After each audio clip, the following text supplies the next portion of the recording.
हमारे रिपोर्टर्स ने दिन रात अलग अलग लोगों से बात करके सुशांत सिंह केस की इन्वेस्टिगेशन उस स्तर पर की जिस स्तर पर मुंबई पुलिस शायद चूक गई और दो राज्यों की पुलिस आपस में लड़ती रही।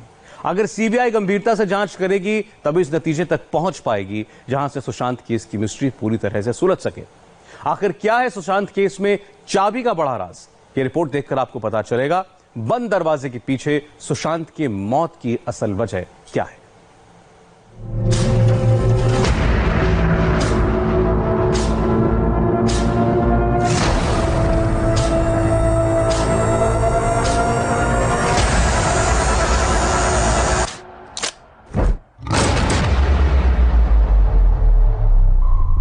कहीं ये सुसाइड नहीं कुछ और है क्या?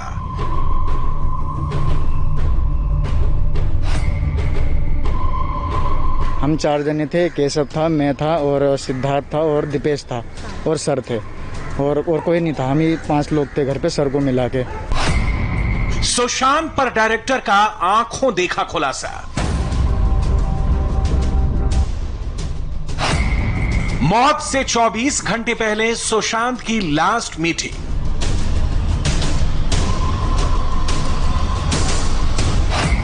स्क्रिप्ट सुनी, किरदार समझा, फिल्म पर हामी भरी।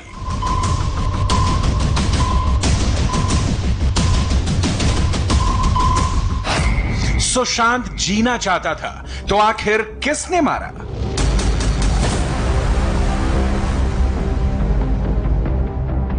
मर्डर था या सुसाइड था, दोनों में इनका रिया का हाथ डेफिनेटली है, क्योंकि मर्डर भी अगर था तो इनके ही रखे हुए स्टाफ सुशांत के चारों तरफ थे। इसलिए कुछ भी इस मामले में अभी बोलना मुश्किल है जब तक कि इन्वेस्टिगेशन आगे डिटेल ना हो पाए। मौत में मर्डर वाला एंगल, किसका कितना रोल?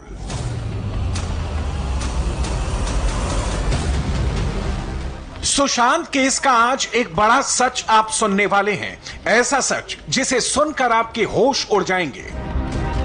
आप सोचने को मजबूर हो जाएंगे कि कहीं ये सुसाइड नहीं कुछ और है क्या। जिस सुशांत की मौत 14 जून को रहस्यमय हालत में हुई, वही सुशांत 13 जून को यानी ठीक 24 घंटे पहले बॉलीवुड के 2 मशहूर निर्माता और निर्देशकों के साथ एक फिल्म पर डिस्कशन कर रहे थे। सही सुना आपने, 13 जून को मरने से एक दिन पहले सुशांत की फिल्म डायरेक्टर निखिल आडवाणी और प्रोड्यूसर रमेश तौरानी के साथ वीडियो कॉल पर लंबी मीटिंग हुई। कल हो ना हो, डी डे, एयरलिफ्ट और बाटला हाउस जैसी हिट फिल्म बना चुके निखिल आडवाणी अपनी नई फिल्म में सुशांत को कास्ट करना चाहते थे। सुशांत को स्क्रिप्ट भी पसंद आई और बतौर हीरो सुशांत 24 घंटे पहले नए प्रोजेक्ट पर तकरीबन हामी भर देते हैं। लेकिन अगले कुछ घंटे बाद एक्टर सुशांत की डेड बॉडी फांसी के फंदे से झूलती मिली। सुशांत पर इस चौंकाने वाले खुलासे से एक बात तो साफ है कि जब सुशांत और रिया के बीच झगड़ा हुआ, 8 तारीख को रिया सुशांत का घर छोड़कर चली गई, तो सुशांत ने अपनी जिंदगी को वापस ट्रैक में लाने की एक कोशिश तो जरूर की थी। नई फिल्मों के डिस्कशंस कर रहे थे, लेकिन ऐसा क्या हुआ अचानक कि पर्दे पर नई कहानी लिखने को तैयार ये एक्टर अपनी ही जिंदगी की एक अजीब व गरीब दास्तान लिख बैठा। सुशांत के दिमाग में क्या चल रहा था, 13 जून को हुई मीटिंग की डिटेल से समझ सकते हैं। आज आपको कई सवालों के जवाब मिल जाएंगे। क्या सुशांत को फिल्मों के ऑफर की कमी थी? क्या सुशांत का मेंटल स्टेटस ठीक नहीं था? क्या रिया के जाने से सुशांत सिंह डिप्रेशन में थे? मुंबई पुलिस के इन्वेस्टिगेशन की माने तो सुशांत डिप्रेशन में थे, उनकी दिमागी हालत ठीक नहीं थी। मुंबई पुलिस का यह दावा रिया और आखिरी वक्त में घर में मौजूद स्टाफ और दोस्त सिद्धार्थ के स्टेटमेंट पर आधारित है। लेकिन अब सिक्के का दूसरा पहलू सुनिए और समझिए।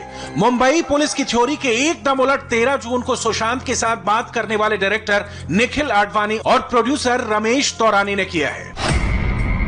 13 जून को एक फिल्म के सिलसिले में जाने माने निर्माता रमेश तौरानी, मशहूर डायरेक्टर निखिल आडवाणी, सुशांत के टैलेंट मैनेजर उदय सिंह गौरी और सुशांत की कॉन्फ्रेंस कॉल पर नई फिल्म को लेकर मीटिंग हुई थी। लॉकडाउन की वजह से मीटिंग वीडियो पर हुई थी। प्रोड्यूसर रमेश तौरानी के मुताबिक उन्हें यकीन नहीं है कि सुशांत खुदकुशी कर सकते हैं। क्योंकि 13 तारीख को करीब 20 से 25 मिनट तक फिल्म की स्क्रिप्ट को लेकर डिस्कशन हुआ था। सुशांत को फिल्म की पटकथा बहुत पसंद आई थी। सुशांत रोल के लिए तैयार हो गए थे। बातचीत के दौरान सुशांत डिप्रेशन में नहीं थे। यहां तक कि सुशांत के पास फिल्मों के ऑफर की कोई कमी नहीं थी। बॉलीवुड के कई बड़े निर्माता और निर्देशक सुशांत के साथ काम करना चाहते थे। सुशांत सिंह के सीडीआर में 8 से लेकर 14 तारीख के बीच उदय सिंह गौरी के साथ 4 बार बात हुई। ये वही तारीख है जब सुशांत का घर छोड़कर रिया चली गई थी। कॉल डिटेल और फिल्म को लेकर मीटिंग से ये साफ है कि सुशांत एक्टिंग पर फोकस करना चाहते थे, नई स्क्रिप्ट डिस्कस कर रहे थे। और प्रोड्यूसर्स उनको आए थे तो ऑब्वियसली 13 को रिया नहीं थी उस घर में, और चूंकि रिया नहीं थी इसलिए बात नहीं उठी होगी कि रिया को लेना पड़ेगा एज ए हीरोइन। तो इसलिए as a Sushant Singh Rajput as a brand में कभी प्रॉब्लम नहीं हुआ। Sushant Singh Rajput as a brand was a hugely successful, क्योंकि आप उनके जितने भी पिक्चर देखें वो अपने किरदार में बिल्कुल घुस जाते हैं। लगता है जैसे कि वो किरदार में वही आदमी है जो रोल ये कर रहे हैं। तो इसलिए जो इतना टैलेंटेड एक्टर था सुशांत सिंह राजपूत, कि उसको ये मानना कि वो इस तरह का काम करेगा, ये बिल्कुल विश्वास नहीं होता। अब सवाल है कि सुशांत के पास बड़े बैनर की फिल्मों के ऑफर थे। 13 जून को नई फिल्म की बात पक्की हो गई थी। सुशांत नई फिल्म में हीरो बनने वाले थे। तो अगले दिन यानी 14 जून को ऐसा क्या हुआ कि फिल्मी पर्दे पर नई कहानी लिखने की तैयारी करने वाले सुशांत ने जिंदगी खत्म करने की स्क्रिप्ट लिख डाली। आखिर 13 जून और 14 जून के दरमियान क्या हुआ था, यह गुत्थी अनसुलझी है और इसके तार सीधे सीधे सुशांत की जिंदगी से जुड़े 5 लोगों तक पहुंच रहे हैं। नंबर 1, रिया चक्रवर्ती। क्या रिया की साजिश है? थ्योरी। सुशांत को लव ट्रैप और तंत्र मंत्र में फंसाया। सुशांत के सभी भरोसेमंद लोगों को हटाया। अपने लोगों को सुशांत के साथ जोड़ा। सुसाइड के लिए उकसाया या मरवाया। नंबर 2, सिद्धार्थ पिठानी। क्या साजिश में शामिल है? थ्योरी। सुशांत से ज्यादा रिया का करीबी, मौत के वक्त सुशांत के घर मौजूद, खुद ही डेड बॉडी को पंखे से उतारा, मुंबई छोड़कर हैदराबाद चला गया। नंबर 3, नीरज। क्या साजिश में शामिल है? थ्योरी। आखिरी बार सुशांत को जिंदा देखा, मौत के वक्त सुशांत के घर मौजूद, रिया सुशांत के रिश्तों पर चुप्पी, रिया से झगड़े की बात छिपाई। नंबर 4, केशव। क्या साजिश में शामिल है? थ्योरी। मौत के वक्त सुशांत के घर मौजूद, रिया के आने के बाद मिली नौकरी, रिया से झगड़े की बात छिपाई, रिया और सुशांत के रिश्ते पर चुप्पी। नंबर 5, दीपेश। क्या साजिश में शामिल है? थ्योरी। मौत के वक्त सुशांत के घर मौजूद, रिया के आने के बाद मिली नौकरी, सामने क्यों नहीं आ रहा है, सुशांत पर नजर रखने का जिम्मा था। मनी ट्रेल का एक और अहम हिस्सा है दीपेश सावंत। वो दीपेश सावंत जिनसे मुंबई पुलिस और बिहार पुलिस दोनों ही पूछताछ कर चुकी है। दरअसल दीपेश वो शख्स हैं जो 14 जून को सुशांत सिंह राजपूत की मौत के दिन बांद्रा के फ्लैट में मौजूद थे। सबसे अहम बात यह है कि दीपेश और श्रुति मोदी रिया चक्रवर्ती के आंख, नाक और कान बताए जाते हैं और जो भी जानकारी फ्लैट के अंदर होती थी वो सभी जानकारी ये दोनों रिया चक्रवर्ती तक पहुंचाया करते थे।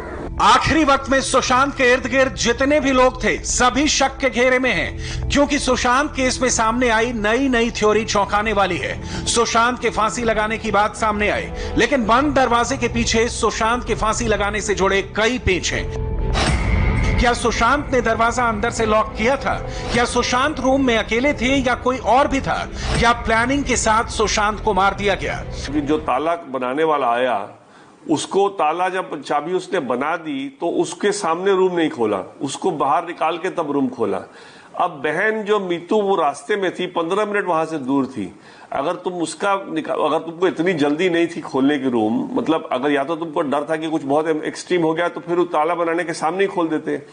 अगर तुमको इतना एक्सट्रीम नहीं था तो फिर 15 मिनट अगर दूर थी तो उसका वेट ही कर लेते। शक की सोई से केरल के कोझिकोड में दर्दनाक विमान हादसे के बाद पहली बार हमने उस जगह से स्पॉट रिपोर्टिंग की है।